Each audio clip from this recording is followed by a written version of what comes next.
Okay, but let me ask you this, Mrs. Chapman.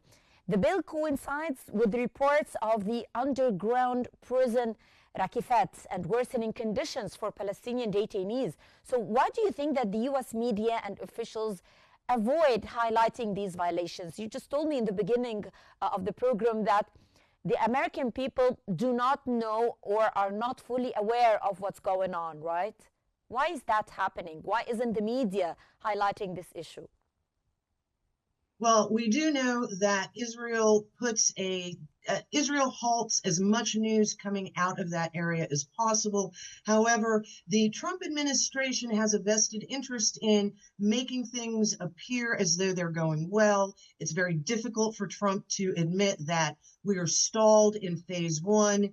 Israel is putting up roadblocks and obstacles to moving forward. Once again, Israel is sabotaging efforts towards a peace plan. Yes. So it appears Trump knows about this. However, he's still covering, promoting public relations for Israel, but this is not succeeding. And indeed, this is causing a mutiny within the Republican Party. The American people are turning against Israel's practices. And essentially, Trump is putting his reputation on the line, but he's also attempting to contain Israel by once again announcing this massive military investment in military bases in the Middle East. The American people feel this only drags us further in at a time we want to cut our relations with Israel.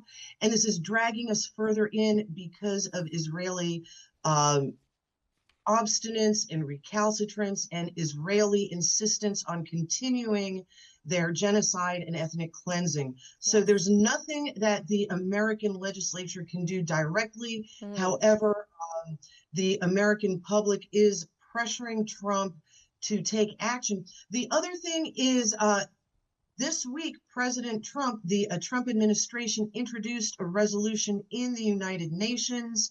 And this resolution is to allow the United States to have the stabilization force enter Gaza, trying to essentially have the United Nations stand behind and mandate the international stabilization force. We see that Israel is resisting this.